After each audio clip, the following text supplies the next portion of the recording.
Okay, as many of you who have followed me for a while know that I have an autistic son. It is World Autism Week. Now, autism is a name that is used, or a condition that is wildly kind of misrepresented everywhere. People with the condition are looked down on and treated like children a lot. They are talked to like they are idiots a lot of the time. And they are treated as if they just do not understand anything. And on top of that, they are then expected to be geniuses and or stupid. You know, there's this ridiculous notion that if they're autistic, they're supposed to be math geniuses. And there's also this notion that they're too stupid to be able to understand anything else, because medical professionals will talk down to them and act like they don't understand anything. People will be very condescending around people with autism. It's a condition that nobody really knows how to behave around, because they are very socially awkward and very socially unaware. They behave very differently in social situations, that people just don't know what to do and don't know how to behave. Thing is, if you give them the time and the space and just give them a bit of leeway, they work in a very peculiar way, and each one works differently. They really do. And there is a massive difference between girls and boys with autism. And it can make it very difficult for girls to be diagnosed, because girls have a way of finding it, of being capable of looking you in the eye and becoming very sociable, which makes it very, very hard for them to get diagnosed sometimes. Whereas boys are far more socially awkward anyway. I don't understand why, but they are. So it's easier to see it. It works very differently in every single one of them. Not one of them is the same.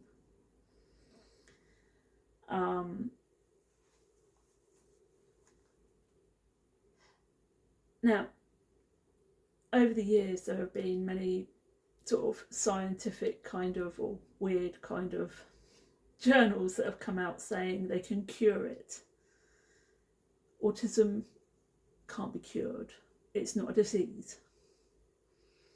Let's get that very straight right now. It is not a disease. It cannot be cured.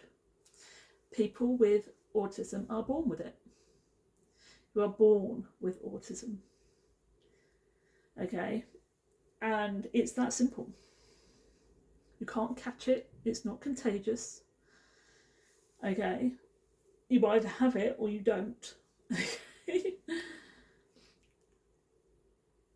Over the years, over the decades, there's been many attempts to try and understand it socially, scientifically, and I think that's been amazing. There's been so many steps that have been taken scientifically to help people try and understand it, but there have been so many steps backwards that have made people think it's just this weird disease that can be just, people are making it up, or that people are trying to,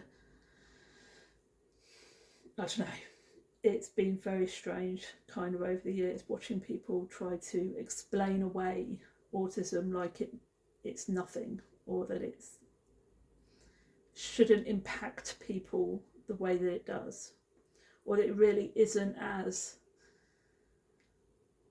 serious a condition as it really is, because it impacts them in a lot of different ways. Now, you can look it up and it will tell you it's a mental health condition.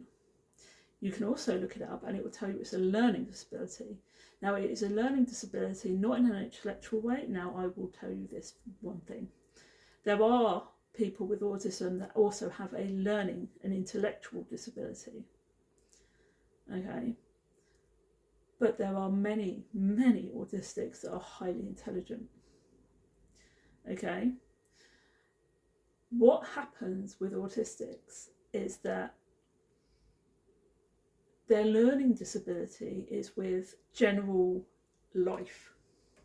So they struggle with money management, socializations, social everything, household chores, everything you can imagine that would get normal people through life.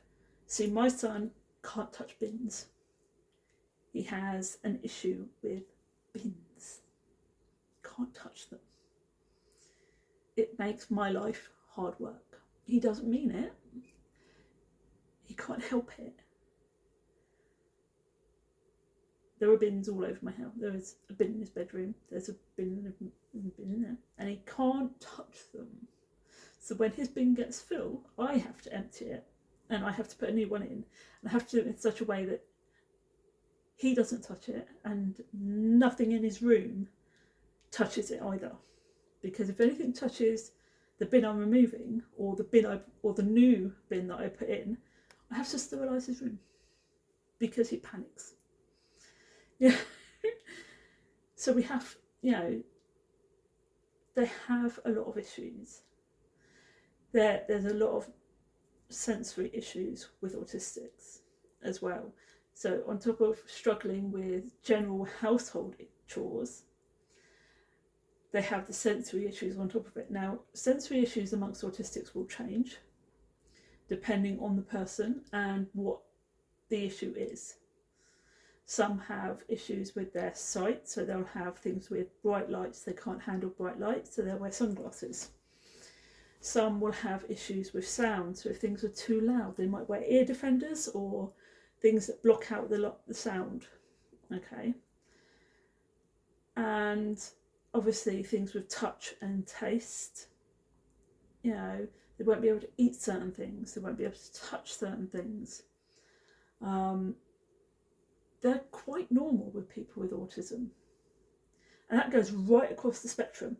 And it will change depending on the person and depending on how far, on where they stand in the spectrum as well. Because if they are right at the bottom of the spectrum, you will find that they can't walk. They will have difficulties with movement, as well as with speech. And I don't know a lot about the bottom end of the spectrum. I know that it has a lot more difficulties. They have struggles with movement, with speech, with a lot of other balance issues. Okay, the higher up you go, the more independence you get. I was very lucky. My son is, now, I wouldn't class him at the high end. I would put him somewhere sort of just above the middle. Because even when he was in school, there were people that were way, way more independent than he was. It is, to be fair. But he struggles with sounds. If things get too loud, he panics. And he has touch. So, again, things with like dirt, he can't handle dirt and germs. And now, he's not quite a germaphobe, but he is, you say things like bins, he can't touch bins. There are other things around him that he struggles to touch. And as I say, there are certain foods he can't eat. You know, there are certain smells that he doesn't like. But, you know, he has no real independence. Well, he does have independence, but he doesn't have a lot of independence. He doesn't like the dark, so there's always a light on in the house overnight. You know, he's nearly 20. We still have a bathroom light on overnight because he doesn't like the complete dark. You know, and he doesn't like being left alone overnight. Again, he's almost 20 and I can't leave him alone overnight. You know, he can go out by himself as long as he's got his phone on him and his tags on him telling everybody that he's autistic with my information on it, because if he panics while he's out, people need to know that he's not just freaking out and there's an issue there and they need to be able to call me or get him to call me. You know, things like that are important because he won't remember. But if it's there and it is on him at all times and it's visible, very, very visible, you know, people don't think he's just this weird kid freaking out trying to get people's attention. They know there's a problem and they can get him to call me, come and, you know, say, call your mum, do something, you know, or they can just take the information and call me and say, look, we've got your kid, what do you want me to do? You know, I've had a few over the years. You know, it's not easy, but things like that are important. You know, now, that being said, this is why I have notes, so that I can do things calm and collected and okay. Now there is one thing that I need to make really important. There are people with autism. I always forget the word. Okay, it's called stimming. People with autism do something called stimming. Okay, now it is really important that nobody hinders this, stops it, tries to force them not to do it, because it is really important to their health. What it is how they express themselves.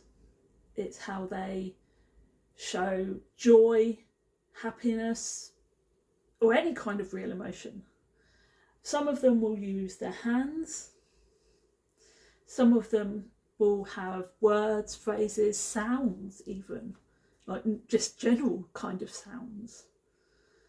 Some will clap, some will tap, some will use their feet. It can be anything. It can just literally be a sound. It can be a bunch of words. It can be a clicking of fingers. It can be a clap or a tap. They can use their feet. They can wave their hands around. It's called stimming. It can be very strange when you see it happening and it just appears, you know, but it's how they express themselves. Now my son quotes memes.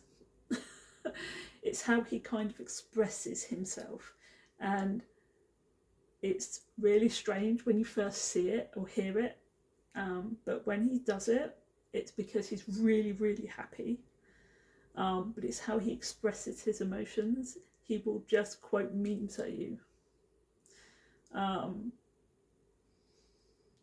they change. They will change. I can't remember what the latest one is, but you know, they change sort of constantly. He'll find one he really likes and he'll just take it on, and it'll be his new thing that he'll just start saying, and he'll go, "Oh, what's that?" You know, and then he'll say it like every time he's like really happy about something, you know, and then it will change. We'll go, "Oh, hang on a minute," and it'll get loud, really loud, and then it'll get quiet. And then he'll do it again, be really loud, and then he'll do it really quietly. And the volume will change, and the phrase will change, but he quotes memes, which is kind of amusing. But It's really sweet when you sit and listen to it. When you actually like, when he does it, it's like really, really sweet. You know, you just think, oh, that's kind of cool. So that's what my son does. He quotes memes. I love it. I think it's really sweet. But yeah, I think it's oh good heavens at the moment. I think that's what it is. But yeah, I don't know what the meme is. I have actually no idea where he got it from. But I think it's oh good heavens at the moment. But yeah, every once in a while, it's just so sweet. I love it. Anyway, it is repetitive behaviour. It is something they will just keep doing and doing and doing. And like I said, he will repeat memes. And the meme changes every once in a while. It's so cute. I love it. But yeah, anyway. He's my son. I love it. I love it when he does stuff like that. It's just so cute. I don't care. He's 19 coming on 20. I love it. It's so sweet. Anyway.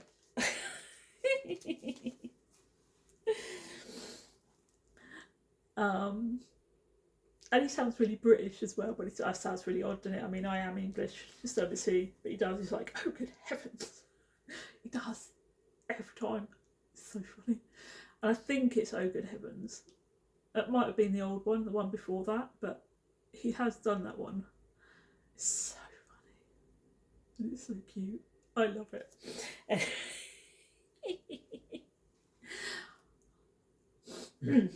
Anyway.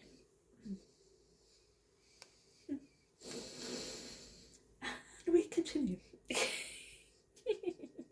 Right, anyway. Being World Autism Week.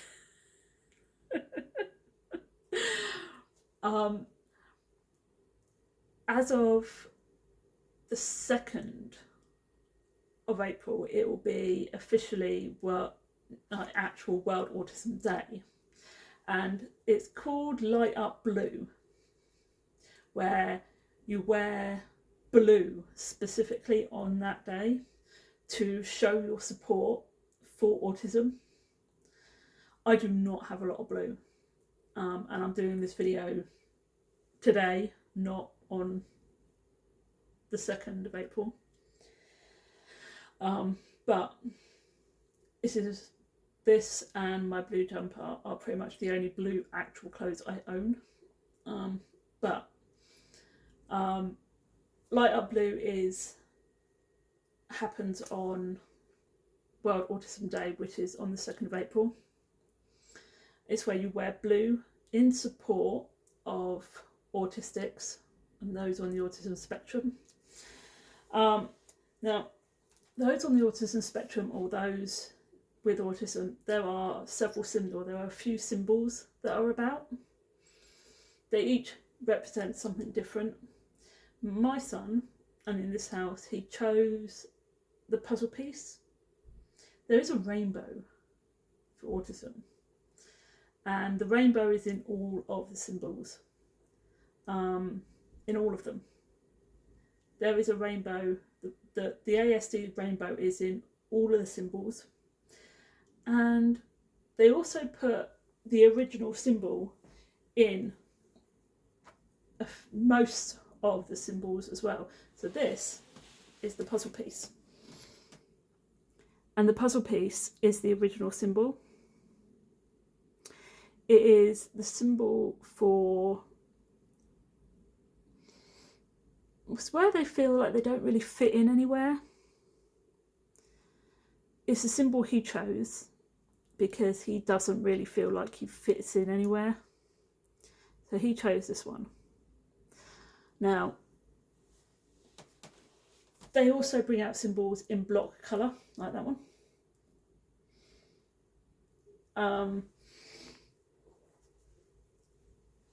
But most of their logos will either be in block colour or with the rainbow, and the butterfly and the ribbon both come with puzzle pieces in them.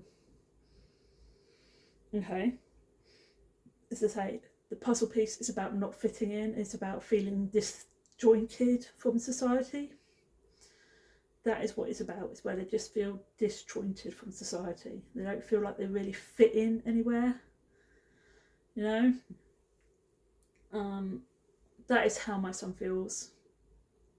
So he chose that symbol. We both have this necklace. And, you know, he feels it's important. And so do I. Okay. Now, the next symbol that they brought in so that they could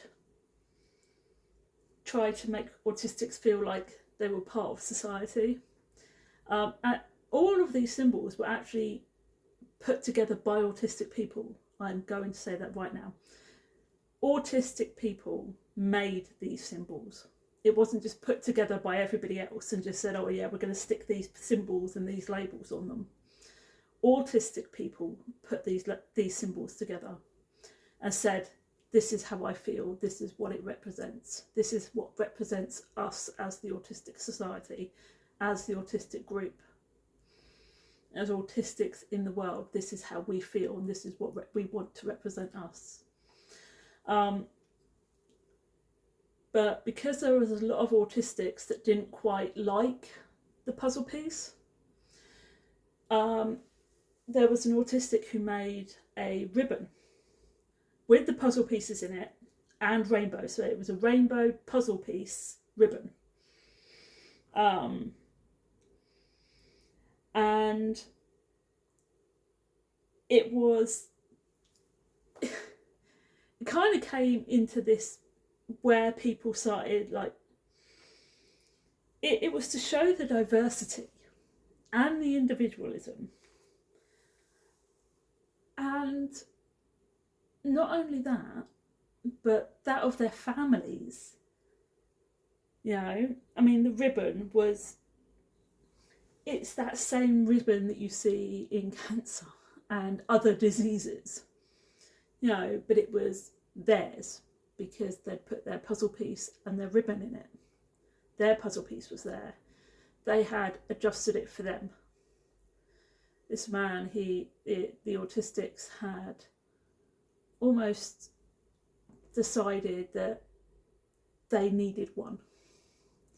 So they made a puzzle piece rainbow ribbon and said that this represents them because it was about diversity and individualism.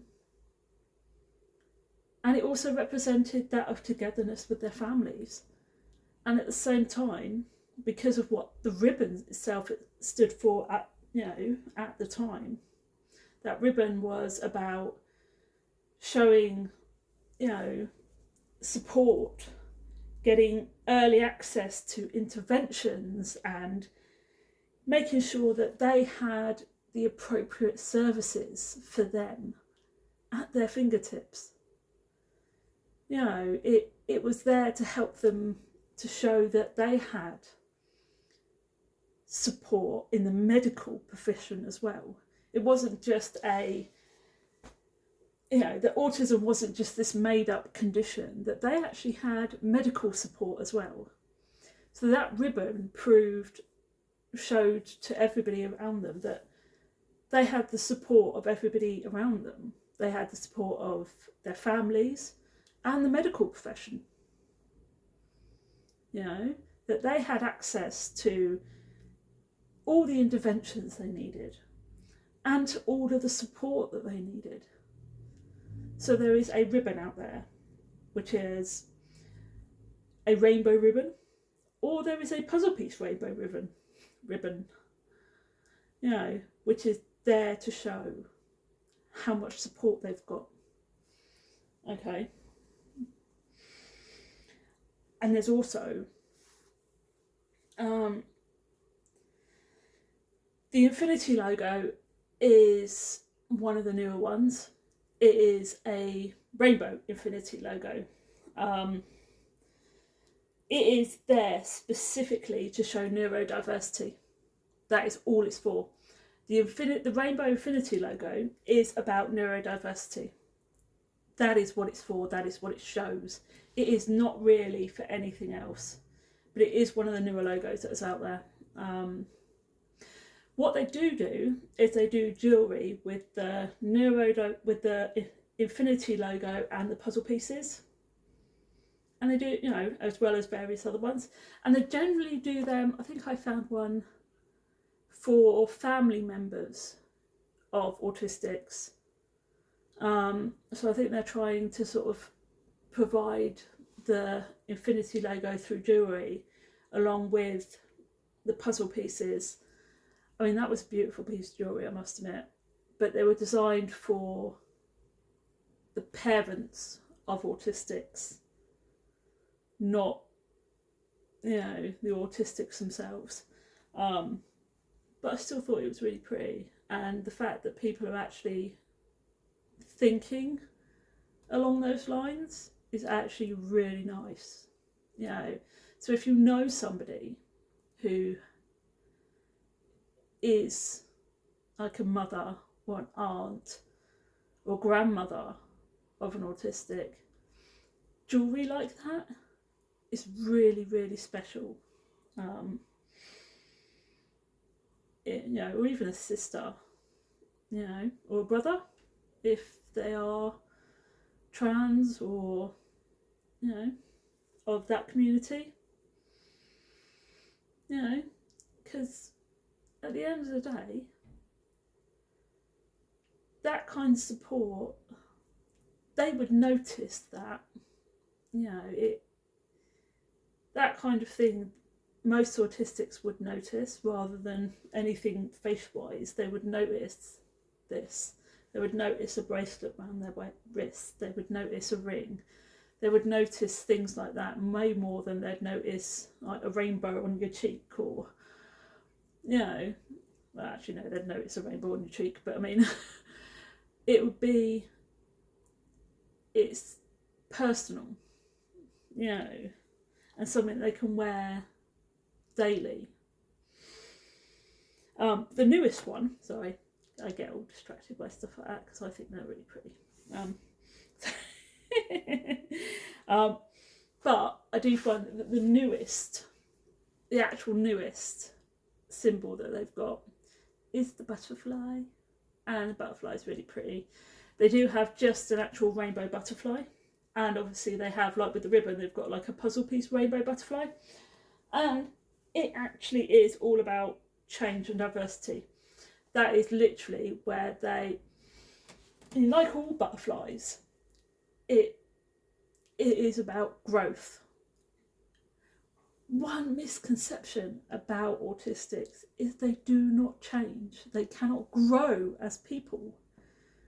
You know, people do not think that autistic have the ability to learn how to be sociable, that they don't have the ability to learn social skills or learn how to be emotional or learn how to do any of that. It's a massive misconception. That symbol shows, it is one that they feel shows the world that they can, because they can. Now, see, when my son was really little, he, you know, trying to teach him basic emotions like happiness and sadness was really difficult. Now, he's got the basics down. What he struggles with is putting them all into practice and reading them on other people. He can read your tone of voice, not really your face. You know, and I'm pretty sure the higher up you go in the spectrum, with enough work, with enough help, with enough support, they will learn how to read not only your tones, but your actual face.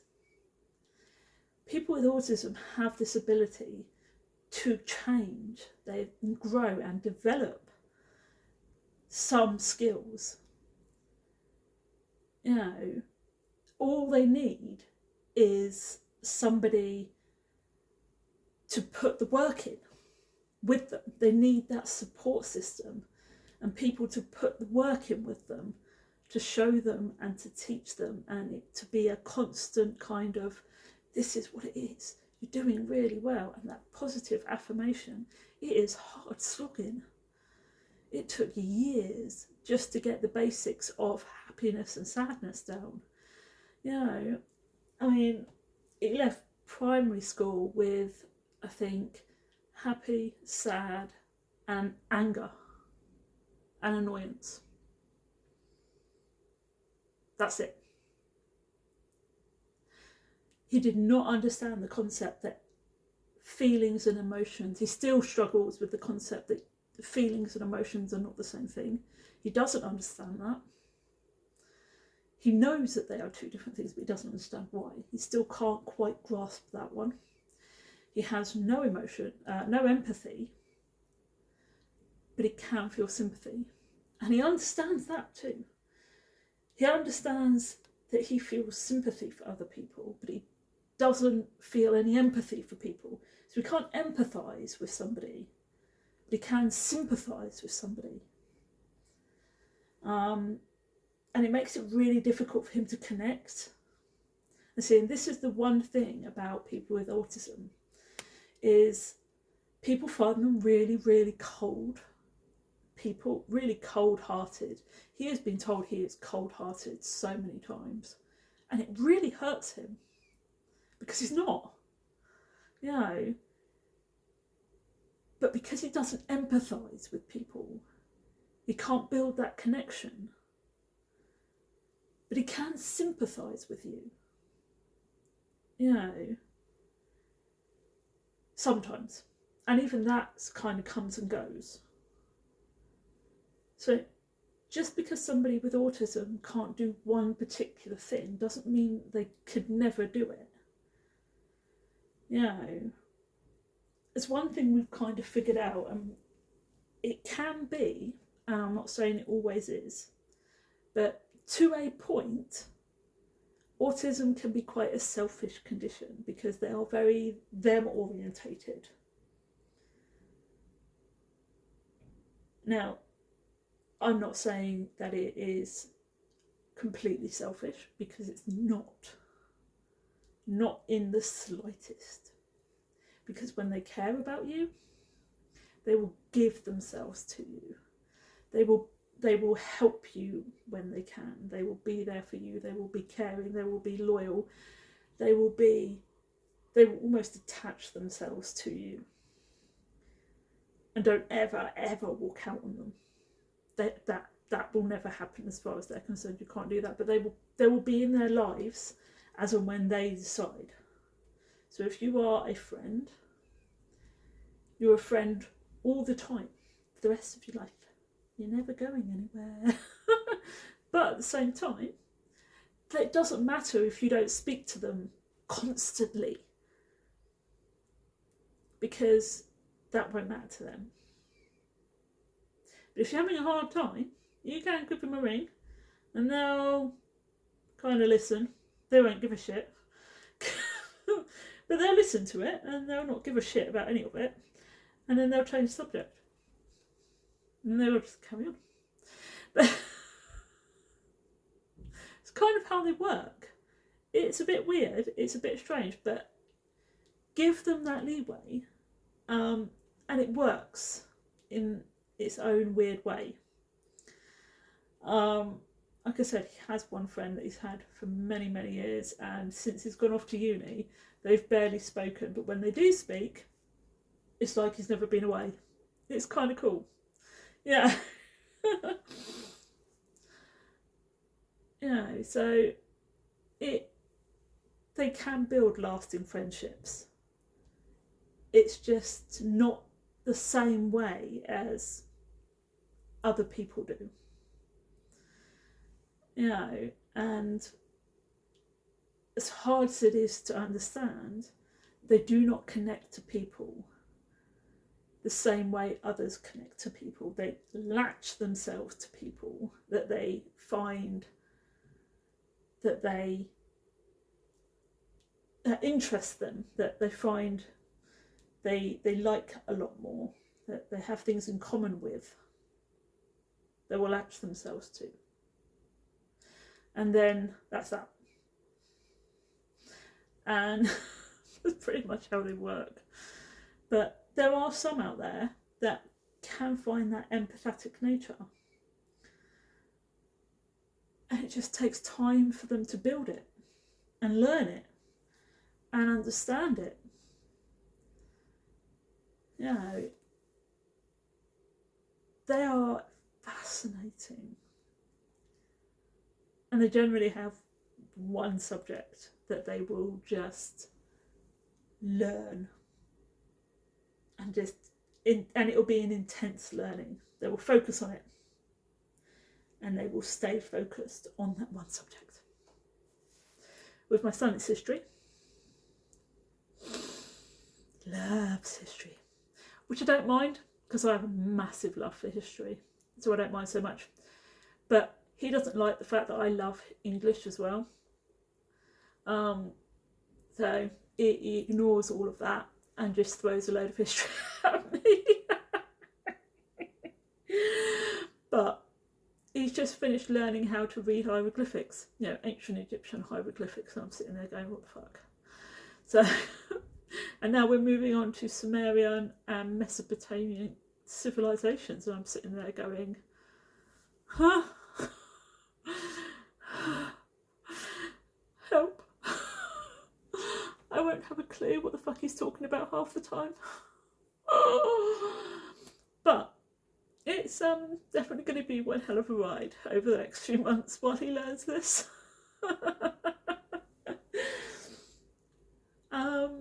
Yeah. I can't wait for him to start uni. Anyway. Oh, it is World Autism Week.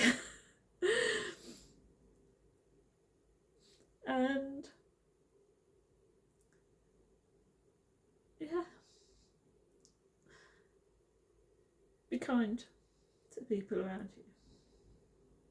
You never know what they're going through, what struggles they've got. And if you know people with autism, or those that care for those with autism, show your support. Boy, do they need it. And if you do know someone with autism, be gentle, be kind. Do not inhibit them.